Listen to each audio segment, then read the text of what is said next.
Bonjour et bienvenue dans une nouvelle vidéo sur la cybersécurité. Donc ici, on va voir comment exploiter une faille quand les jetons CRSS sont dupliqués soit dans le cookie ou soit dans le token CRSF dans la requête. Donc on a un email dont le changement de fonctionnalité possède une vulnérabilité CRSF et qui essaye d'utiliser une prévention technique sur une double soumission qui n'est pas sécurisée. Donc pour résoudre ce laboratoire, il faut utiliser un exploit sur une page qui est hébergée en HTML, donc ça sera notre site malveillant, qui sera utilisé pour exploiter une attaque CRSF pour changer en fait l'email de celui-ci qui va consulter la page. Se connecter avec les différents identifiants de winner ainsi que son mot de passe Peter pour exploiter cette faille et pour en faire une démonstration. En fait, on va exploiter notre injection pour changer l'email de winner. L'étape suivante, c'est de se connecter. Donc pour se connecter, on clique sur Access the Lab. Une fois qu'on est connecté, on a accès au blog et pour pouvoir changer le mail, il faut se connecter sur le compte de winner. Donc pour faire ça, il faut faire My Account. On met en tant que nom d'utilisateur dans username winner ainsi que le mot de passe Peter. On se connecte en cliquant sur Login. Une fois ceci fait, on voit qu'en fait on a l'email de winner et que en faisant une mise à jour de l'email, on peut changer l'email. Donc faisons ceci pour voir comment est formée la requête. Donc on met une fausse adresse email test@test.com, on fait une mise à jour, on regarde le dernier post qui a été mis et on observe ce qui s'est passé. Donc ici on voit quelque chose d'intéressant.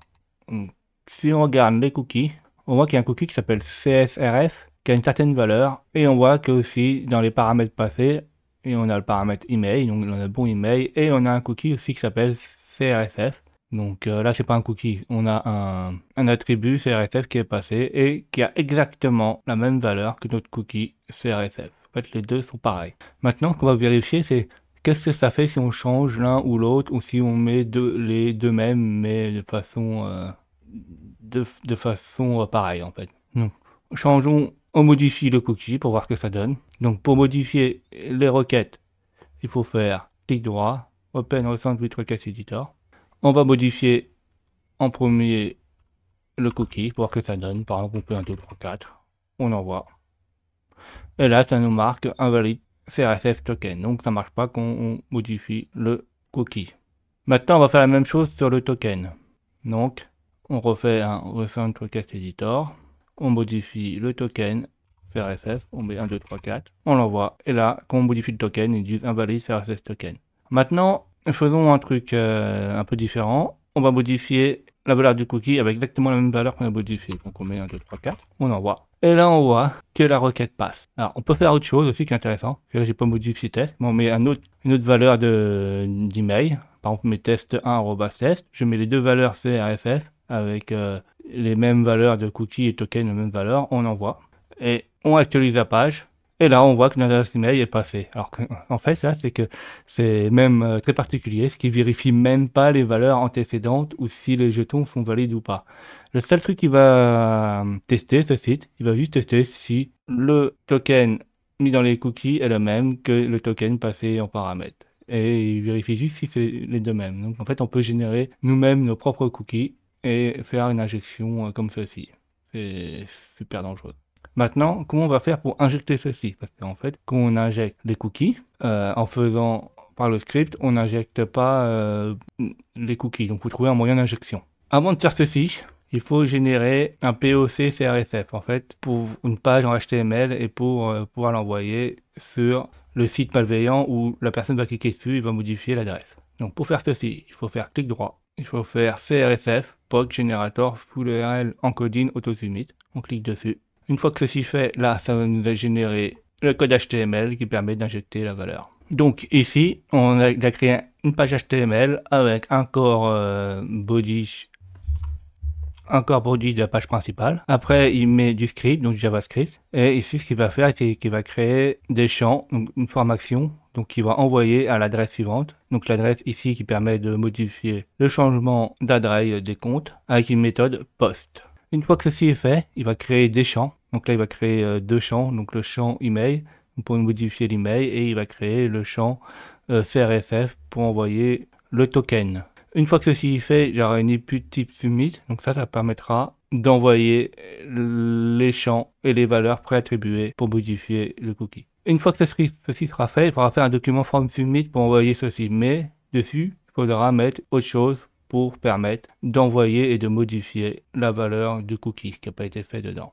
Donc pour envoyer le cookie, il faut voir est-ce qu'il y a un champ qui est vulnérable. Bah, par exemple, on va chercher le sens search et on va voir s'il est vulnérable. Donc pour voir ceci, on va dans Home et là on a un sens search. Par exemple, si on fait ABC et search, là en haut, là, ça va nous envoyer search et on peut envoyer un paramètre ABC qui va envoyer un paramètre. Comment on peut envoyer un cookie? Ben, en fait, on peut envoyer une fonction comme ceci, donc ABC. Dessus, on va faire pourcentage 0D, pourcentage 0A, en fait, qui est un retour chariot. Donc, un carriage retourne, ça fait un retour à la ligne. On fait un set cookie. Donc, set cookie, en fait, c'est une fonction dans le header qui permet de configurer un cookie qui s'appelle CRSF, parce qu'on a vu qu'il s'appelait CRSF, et là, on met CRSF égale la valeur qu'on veut.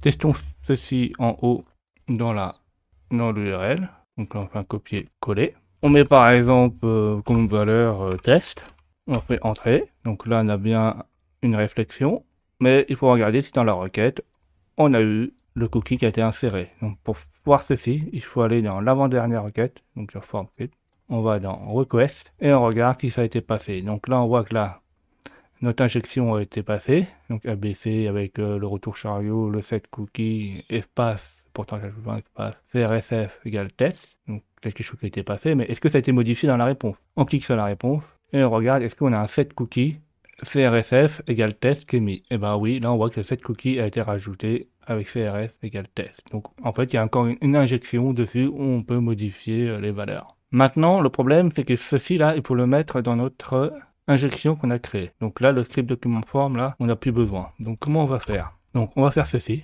On va créer une image, une balise image source. Donc le source, là, on va utiliser l'adresse qui est ici là pour changer les mails et on va faire search test et on va mettre notre propre CRSF qu'on veut. Une fois que ceci est fait, comme la source là, elle va pointer sur quelque chose là, qui n'est pas une image, elle va créer une erreur et comme une erreur va être levée, il va avec document form 0 submit va poster l'injection. Mais avant de faire ceci, il y a plusieurs choses à voir. Donc, la première chose à voir, c'est l'email. Donc, l'email, en fait, on peut pas réutiliser une email qu'on a déjà utilisé. Donc, on a déjà utilisé une email test1@test.com. Donc, ça, par exemple, on met notre email, on met test2. La value, on peut la laisser en 1, 2, 3, 4 du moment qu'on met 1, 2, 3, 4 dans l'autre valeur. Donc là, on laisse comme ceci. Là, le HTTP. TPS, par défaut, c'est pas le bon HTTPS, donc il faut le changer.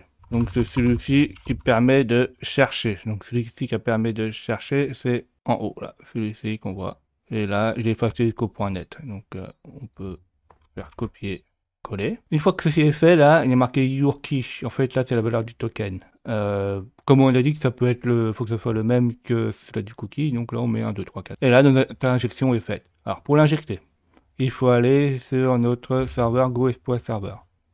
Ça, c'est pas un KRL, c'est un labo. Hein. Dans un KRL, on peut créer nos propres serveurs et utiliser nos propres serveurs web. Une fois ceci fait, on colle ceci là, on copie ici et on envoie notre exploit. Donc on fait deliver exploit to victim.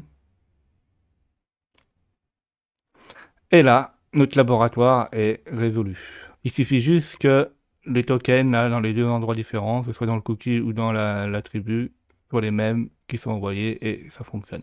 Cette faille est vraiment dangereuse parce qu'en fait on peut modifier toutes les valeurs de n'importe qui visite notre site malveillant. Et en plus là on voit que les tokens normalement CRSF doivent être à usage unique, donc une fois utilisés, ils doivent plus pouvoir être réutilisables et de deux, les deux là, ils doivent être différents, que ce soit l'un ou l'autre qui doit être modifié. Ça nous marquait un message d'erreur et en plus l'un ou l'autre il doit être non prédictible. Merci d'avoir vu cette vidéo, mettez un pouce bleu et n'oubliez pas de vous abonner.